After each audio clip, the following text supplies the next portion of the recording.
Hello बच्चों, let's read the question. Find delta H, delta S and Q for reversible heating of 0.5 mole of benzene from 25 degrees Celsius to 100 degrees Celsius at constant pressure of 1 atm. ये reaction हमारा चल रहा है constant pressure पर.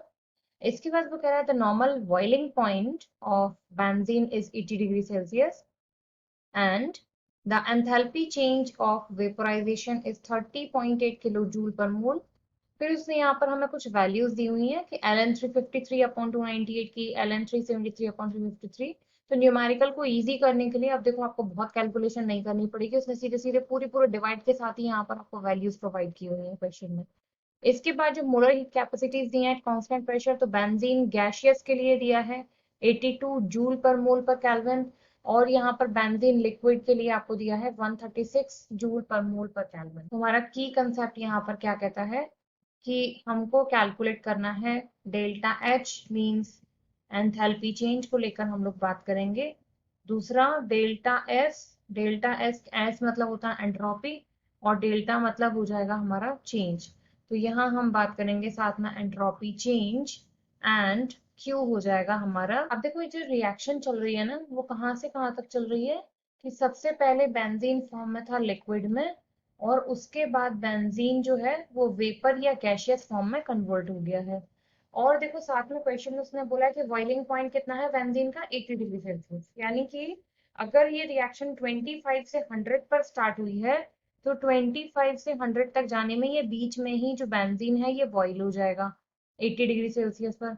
और 80 degree Celsius के बाद फिर क्या होगा, फिर यहाँ पर मोर एंड मोर स्टीम और गैस जो है वो प्रोड्यूस होगी. तो यहाँ पर दो तरीके के स्टेप लगेंगे हमारे. एक तो रहेगा स्टेप 1, एक हमारा रहेगा स्टेप 2 जिसमें अब स्टीम प्रोड्यूस हो रही है. एक हम बनाएंगे स्टेप 3 जहां पर हम एंथैल्पी ऑफ वेपोराइजेशन की बात करेंगे जो कि उसने दिया हुआ है यहाँ पर. एंथैल्पी ऑफ वेपोराइजेशन हमको कितना दिया हुआ है 30.8 किलो जूल पर मोल.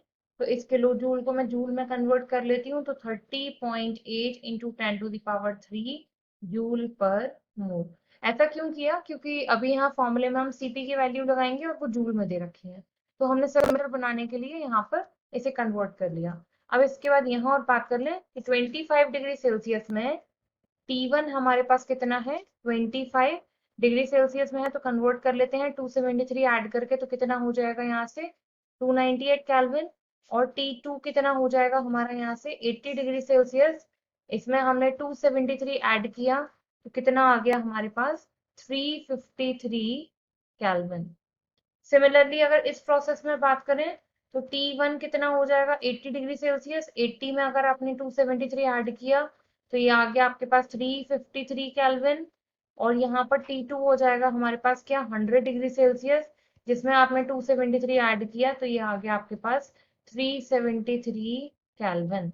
बस अब हम लोगों ने फॉर्मूले की बात करनी है, फॉर्मूले में वैल्यूज पुट करते जाना है और आंसर आ जाए. हम लोग यहाँ बात कर रहे हैं स्टेप फर्स्ट के बारे में. तो जो एंट्रोपी निकाल रहे हैं उसको भी मैं यहाँ पर डेल्टा S1 का नाम दे देती हूँ. तो डेल्टा S1 इसके लिए हमारा फॉर्मूला यहाँ से हो जाता है NCP ln T2 over T1. तो स्टेप फर्स्ट का मतलब है कि बात चल रही है 25 डिग्री सेल्सियस से 80 डिग्री सेल्सियस तक की. ठीक है. अब यहाँ पर क्वेश्चन में ही हमको गिवन था मोल्स जो थे वो 0.5. देखो 25 से स्टार्टिंग हुआ है तो 25 पर तो बेंजीन क्या थी लिक्विड थी, यहाँ पर आकर गैस फॉर्म में कन्वर्ट होना स्टार्ट करेगी, यानी कि हुई नहीं है अभी, जस्ट वो बॉईल होना स्टार्ट करेगा. तो सीपी जो है वो हमें कौन सा वाला लेना है लिक्विड वाला. तो उसके लिए वैल्यू है 136 क्वेश्चन में गिवन है.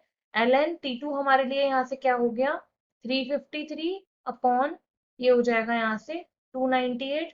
तो आपके यहाँ पर डेल्टा S1 की वैल्यू कैलकुलेट होकर आ जाएगी 11.656 जूल. अब मैं यहाँ से आ जाती हूँ स्टेप 2 पर. स्टेप 2 को हम लोग वही डेल्टा S2 ले लेते हैं, फॉर्मूला हमारा वही सेम रहेगा NCP ln T2 over T1. और अब बात कहाँ से कहाँ तक चल रही है 80 डिग्री से लेकर 100 डिग्री सेल्सियस तक की. ठीक है. अब गैसेस के बाद अब वेपर बननी और स्टार्ट हो जाएंगी. तो यहाँ पर n हमारे पास वही था 0.5, लेकिन गैसियस स्टेट में उसने Cp की वैल्यू हमको दी हुई है 82 और ln T2 हमारा यहाँ से कितना हो जाएगा 373 अपॉन 353, सबकी वैल्यूज हमको यहाँ पर गिवन है, तो ये आंसर यहाँ से आ जाएगा हमारा 2.05 जूल। ये वैल्यू किसके लिए आई है हमारे पास डेल्टा S2 के लिए। अब यहाँ हम लोग बात कर रहे हैं स्टेप 3 की, जहां पर यूज हो रहा है हमारा एंथैल्पी ऑफ वेपोराइजेशन। तो जो डेल्टा S है उसका फॉर्मूला होता है Q अपॉन T। इस Q को हम लोग डेल्टा H के इक्वल भी ले सकते हैं क्योंकि बात चल रही है कांस्टेंट प्रेशर पर। तो यहाँ डेल्टा H यानी वेपोराइजेशन की वैल्यू क्या दी हुई थी 30.8 किलो जूल में थी, हमने जूल में कन्वर्ट कर दी। अपॉन ये लगना है हमारा यहाँ पर फाइनल टेम्परेचर 373। तो जो आपका डेल्टा S3 है वो यहाँ से कितना आ जाएगा 82.5 जूल। बस अब आपने कुछ नहीं करना, फाइनल एंट्रोपी की वैल्यू यहाँ से निकालनी है पूरी रिएक्शन के लिए। तो वो आपकी इक्वल हो जाएगी delta S1 plus delta S2 plus delta S3। तो S1 आपके पास कितना था 11.56, S2 आपने निकाला था 2.05, S3 आपने निकाला है 82.5। तो यहाँ से आपकी डेल्टा S और रिएक्शन के लिए वैल्यू आ जाती है 96.11 जूल। ये आपका आंसर आ जाता है फाइनल एंट्रोपी के लिए। अब बात करते हैं एंथैल्पी चेंज एंड हीट की। अब देखो अभी अभी हमने जस्ट बात की थी कि रिएक्शन किस पर चल रही है हमारी कांस्टेंट प्रेशर पर। तो कांस्टेंट प्रेशर पर जो Q है जो हीट है वो किसके इक्वल होता है एंथैल्पी चेंज के। तो बस सीधे सीधे अगर हम Q की वैल्यू निकाल लें तो एंथैल्पी चेंज अपने आप निकल आएगा। तो मैं यहाँ पर हीट जो है वो वेपोराइज फॉर्म में निकाल रही हूँ, बेंजीन या वेपर में कन्वर्ट हो चुका है। तो फॉर्मूला होता है इसका NCP डेल्टा T, जिसको हम लिख सकते हैं NCP T2 minus T1। N हमारे पास कितना है 0.5, Cp हमारे पास कितना हो जाएगा यहाँ से 136, T2 हमारे पास कितना है 373 माइनस 298।